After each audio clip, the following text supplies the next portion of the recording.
Presiden sayangku, sepertinya advis ini tak berguna bagi Bapak. Wong Bapak sedang kalap. Tapi sangkakala harus ditiupkan dari sekarang, biar seluruh anak bangsa bersiap diri menghadapi prahara yang mungkin akan segera Bapak ciptakan. Kami ketakutan menerima info terbaru dari Profesor Hukum Tata Negara Denny Indrayana bahwa KPK segera mempersangkakan Anies Baswedan terkait ajang Formula E. Bisa saja info Denny meleset, apalagi KPK adalah lembaga yang rasional. Penjagalan Anies nyapres tanpa legal standing yang meyakinkan bisa menimbulkan chaos nasional. Tetapi Bapak orang yang nekat, dan lembaga anti rasuah itu telah berubah menjadi bulldog Bapak. Bagaimana mungkin kami tidak takut? Orang nekat biasanya narrow-minded dan emosional.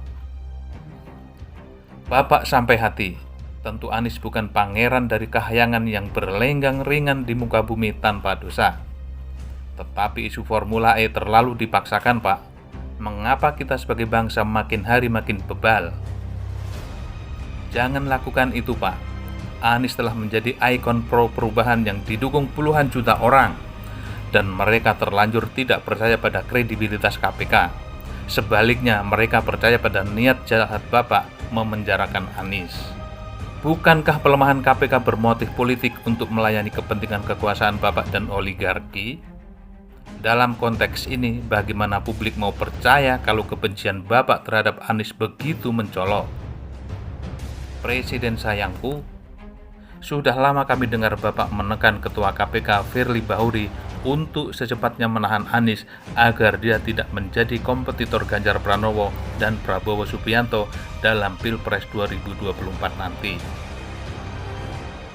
Bapak hanya mau Pilpres diikuti dua pasang calon. Memangnya Bapak siapa? Apakah Bapak punya sertifikat dari Allah yang memandatkan Bapak untuk cawe-cawe? Kami tahu Bapak tak ikut berjuang untuk membangun sistem demokrasi. Tapi seharusnya Bapak menghormati spirit reformasi yang diperjuangkan mahasiswa dengan nyawa. Spirit reformasi adalah menerapkan demokrasi secara konsisten. Faktanya, Bapak hendak membunuhnya secara vulgar pula. Sungguh kita dulu salah memilih Bapak. Kita mengira orang sederhana akan berhati tulus. Keliru. Integritas Firly sedang disorot.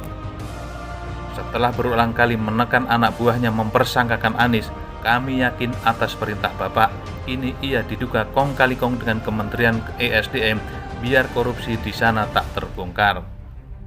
Sebelumnya ia menerima gratifikasi dan bertemu dengan koruptor yang melanggar garis merah etika KPK. Mana bisa orang seperti ini Bapak harapkan kami untuk percaya? Kami ikuti secara seksama kasus Formula E. Sudah 4 kali BPK mengaudit penyelenggaraan ajang itu tanpa menemukan penyimpangan. KPK sudah memeriksa Anies dan tidak ada kesepakatan di antara penyelidik KPK untuk menaikkan kasus ini ke tahap penyidikan. Presiden sayangku, dalam kewaspadaan publik atas perilaku KPK secara kontroversial, MK pimpinan Anwar Usman, ipar Bapak, memperpanjang masa jabatan Firly dan anak buahnya. Di bawah kepemimpinan Bapak, orang-orang tercela dipelihara dan dimakmurkan. Sulit untuk tidak mengaitkan keputusan itu dengan kehendak Bapak memperalat kepengurusan KPK saat ini untuk tujuan politik menjelang Pilpres. Setelah memperpanjang masa jabatan dan menyingkirkan komisioner yang berintegritas, kini semua penyelidik KPK sesuai info Denny sepakat mempersangkakan Anies setelah penggelaran perkara ke-19. Bapak angkuh. Dengan pakaian kekuasaan yang pendek dan sempit, Bapak memainkan tipuan-tipuan aneh di hadapan Tuhan. Tak apa Bapak menyepelekan Allah, tetapi suara orang tertindas didengar Allah, Pak. Setidaknya Bapak menimbang kelangsungan kekuasaan Bapak sendiri. Sebenarnya pembuktian ada tidaknya korupsi di ajang Formula E tidak sulit. Semua pihak yang terlibat event ini masih hidup. Dokumen-dokumen yang relevan juga masih tersimpan rapi di balai kota. Anies juga bukan petinggi partai pendukung pemerintah. Dengan kata lain, ia tak punya backing penguasa. Dus ia rentan untuk dikriminalkan. Tetapi fakta bahwa kasusnya sulit ditangani menunjukkan legal and ethical standing KPK vis-a-vis Anies memang lemah. Keluhan KPK bahwa mereka kesulitan menjadikannya tersangka lantaran takut simpatisannya marah tak bisa dipercaya. Toh setelah ketidakpercayaan publik terhadap KPK bereskalasi, justru Anies mau dipenjarakan. Permainan bodoh yang membahayakan macam apa lagi ini, Pak? Presiden sayangku, tidak mungkin KPK nekat mengambil langkah ini tanpa dorongan Bapak. Bukankah setelah dilemahkan KPK berada di bawah kendali Bapak? Saya tak menyangka Bapak nekat merusak Pilpres dan menerabas konstitusi untuk alasan yang sulit dimengerti. Bapak terlihat culas dalam pemberantasan korupsi. Kasus-kasus yang mencolok tak disentuh, misalnya kasus sumber waras yang melibatkan Ahok yang menurut BPK berpotensi merugikan negara lebih dari 100 miliar rupiah. Kasus suap Harun Masiku yang disebut-sebut melibatkan Sekjen PDIP Hasto Kristianto didiamkan. Demikian pula kasus korupsi EKTP yang dilaporkan melibatkan Ganjar Pranowo dan Puan Maharani. Ketua Umum PAN Zulkifli Hasan, Ketua Umum PKB Muhaimin Iskandar, dan Ketua Umum Golkar Airlangga Hartarto juga merupakan pasien rawat jalan. Alhasil sekiranya Bapak serius memberantas korupsi, seharusnya mereka dibawa ke meja hijau. Tetapi memang Bapak tak boleh istiqomah karena dapat mencelakakan keluarga Bapak sendiri. Bukankah putra-putri Bapak melakukan KKN dan membangun politik dinasti? Sedangkan sekutu Bapak dan mereka yang dapat diperalat untuk mendukung kekuasaan Bapak dipelihara. Pemimpin kayak apa ini? Di rezim otoriter seperti Cina dan Korea Utara pun para pejabat yang korupsi disikat habis. Bapak tak perlu memasukkan Zulhas, Caimin, dan Airlangga ke penjara karena mereka berharga untuk melayani kepentingan politik Bapak. Tentu mereka akan patuh, terutama setelah menteri dari Nasdem dipenjarakan. Tapi patutkah Bapak berbangga diri ketika berhasil menciptakan ketakutan menyeluruh di kalangan elit? Bapak telah melebihi Presiden Soeharto. Legislatif dan yudikatif mandul kecuali bekerja hanya untuk kepentingan keluarga dan kroni-kroni Bapak serta para oligarki.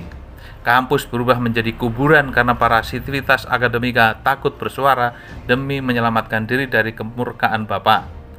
Dalam kesunyian ini Bapak sangat percaya diri, apalagi hasil survei menyatakan 82% responden puas terhadap kinerja Bapak. Data ini seolah menjadi pembenaran untuk melakukan apa saja yang Bapak kehendaki, termasuk cawe-cawe Bapak. Bapak tidak peduli pada peringatan para pakar hukum tata negara bahwa cawe-cawe dapat menjadi pintu masuk untuk memakzulkan Bapak. Katakan sejujurnya, apa penyebab dendam Bapak kepada Anies? Ada banyak alasan yang dikemukakan Bapak secara implisit dan analisis para pengamat. Di antaranya, Anies tak bersedia melanjutkan legasi Bapak. Tapi belakangan setelah Andi Noya dalam acara Kick Andy di Metro TV yang menghadirkan Anies, isu yang kurang diketahui publik mencuat ke permukaan. Atas nama publik, Andi menyatakan Anies menelikung Bapak terkait tongkat sakti Cakra Pangeran Diponegoro. Cakra itu dirampas pemerintah kolonial Belanda setelah Diponegoro berhasil ditangkap.